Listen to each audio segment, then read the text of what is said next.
As a child, did you know what you wanted to do when you grew up, and where did your interest in fashion come from?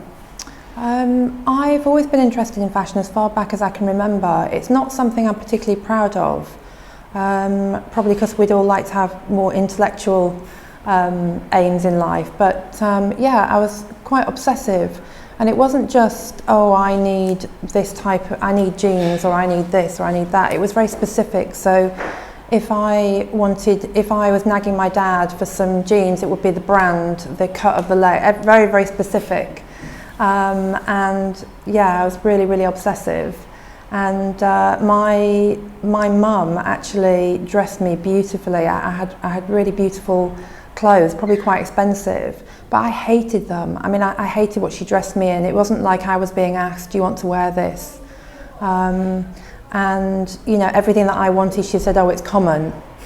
And all I really want, well, I felt like I was crying out to be me from a very early age, probably because you know, when you're kids, adults don't listen to you, or when they're talking to you, they're talking at you, and I just felt like nothing.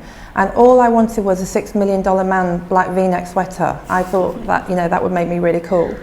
So I was itching to get a Saturday job, and as soon as I could,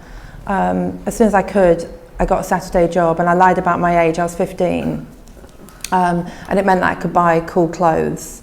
And yeah, I don't know why, but as far back as I can remember, I was really obsessed by clothes, but very much about, I didn't want to wear that, I had to wear that. So when did you get into PR, and what made you identify with that side of the industry as something you wanted to go into? Well, PR is a really weird thing, because a lot of people don't understand what it is, and it's the sort of thing where if you tell your family that you work in PR, they don't know what it is. And I think when I got into it, I still didn't know what it was, but I knew it's what I wanted to do, which sounds strange, but I went to work for Browns for 6 years as a buyer. And it was incredible, because you're at the complete epicenter of the industry. I mean, before I worked at Browns, the only thing I knew about fashion was, you know, I bought ID magazine religiously, and I kind of agonized over it, but I was very intimidated by it. And I think having worked at Browns, you, at a very, very fast rate, you were picking up on fashion and eating up facts and information, and you were meeting stylists, people who were coming in to borrow stuff for shoots, and you were looking in magazines and you could see things that you'd maybe advise them to put in their shoot. You met journalists. You really got a good understanding of how the industry worked. It was incredible. And during that period, I went to work at Comme des Garçons for a year, because Browns owned the Comme des Garçons store back then. And that was an incredible discipline. I found the customers really interesting there. You know, no disrespect to customers at Browns, but you know, at Comme des Garçons, I was very aware that, you know, there were a lot of advertising people coming in. Didn't really knew what they did, but they were interesting.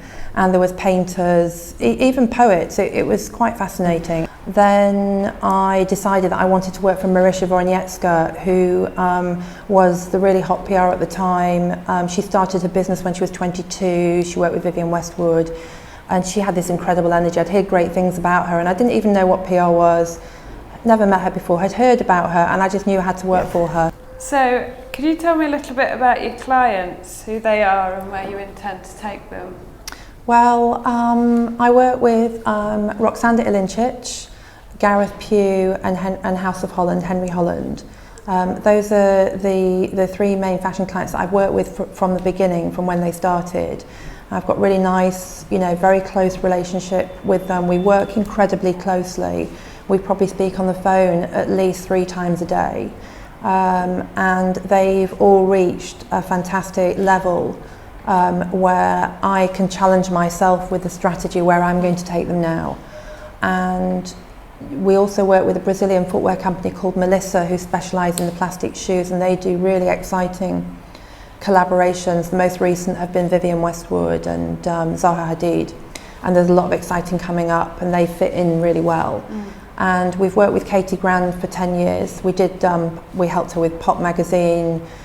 We look after her personal press, and now we're part of Love magazine. So that's been fantastic. And it's really interesting working with Katie, because she's one of these people that have almost defined my own tastes before I met her.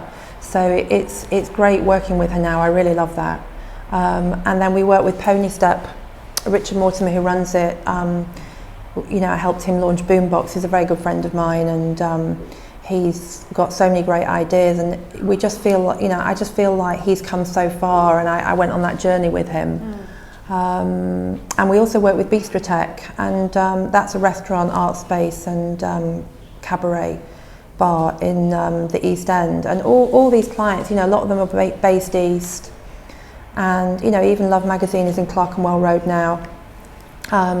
And everyone's, you know, everyone knows each other, and I quite like it when the clients meet each other through me, or they do a collaboration through me. What do you think it is about your company that makes you different, and is it important to you that you're different from other PR companies? I think, yes, I would say that's a really good question. I think if I thought that I was like, you know, not another PR company, but PR companies, fashion PR companies, I wouldn't be motivated. And I think that I am very aware at every moment of every day of what we've got that's a unique quality, and that is a bespoke service, having this very, very close relationship with the clients, and just being so focused. I mean, that focus is crucial. You know, if we do something that isn't really what the client is working with us for, if we water it in any way, I kind of get really depressed. You know, when I'm doing what I set out to do, I really love it, and I'm very happy doing it. And I remember when I was in the old office in Shoreditch Town Hall, I remember it was just a defining moment. You were there. Sorry, yeah, I was there for 2 years, about 8 years ago.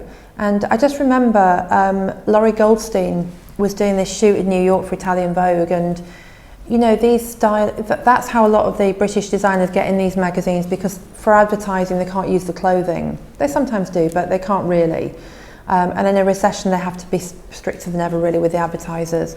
But with England they could use all this great talent in the accessories, so you could slip your clients in that route, but you always sent clothes as well, because you know, you never know.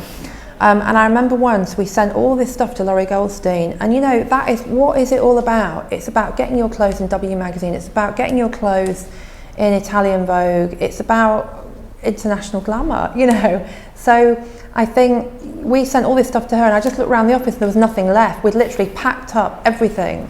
And I just said to the guys that I was working with, oh, well, we don't really need to come in this week. You know, because that actually was a very good investment of time. You know, it's a fantastic use of our samples. You know, by the law of averages, she's going to use a lot. And she, you know, she actually did use a lot, but and it's exciting waiting to find out what they have used. But if you give yourself every chance that they're going to use it, it's a good feeling. You're on track. That's exactly what, you know, even when we were packing up these boxes, that is exactly why I started the business, and I'm doing it. I'm sending something to a stylist that I really love and respect, and we're sending on a shoot that we really want to be in, and nothing else mattered.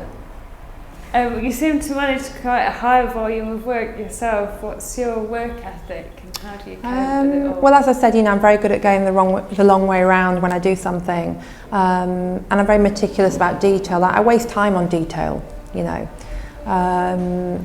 You know, I can't stand the idea of reaching a deadline and handing something in that isn't beautifully done. So it is a bit agonising the way I approach it. What time does your day start? Well, actually, I have a joke with Gareth Pugh about it. We call it the egg timer thing, and I don't actually have a telephone in the office because I haven't got time to talk to people. All the fashion editors have my mobile number, but you know, if I start having a telephone conversations, it just isn't a good management of my time. So I tend to start really early, and I like to get, you know, a good 2 big chunks of work done by 10 o'clock in the morning, and then I can relax for a little bit. And I feel good for the day, and I feel ahead of the game. It's all about being ahead of the game. I think when I started my business, I used to stay late at night, and you feel grotesque and dirty. But to start fresh in the morning, and I have these lists, and you know, they're like 42 pages long. Oh my gosh. But it's all about the top 10. And throughout the day, this top 10 is juggled around, and I love it when I highlight something because I've done it. Handwritten list? No, on the computer, on my desktop. But yeah, it's all about this list, and I'm so meticulous with my time, really, you know, but you know, when I do go out to a meeting, it's very leisurely because I've got all this work done in the morning, so I kind of have a nice balance, actually. And the weekends are free? Well, I usually go into a coma, and if I'm lucky, I'll wake up by Monday morning.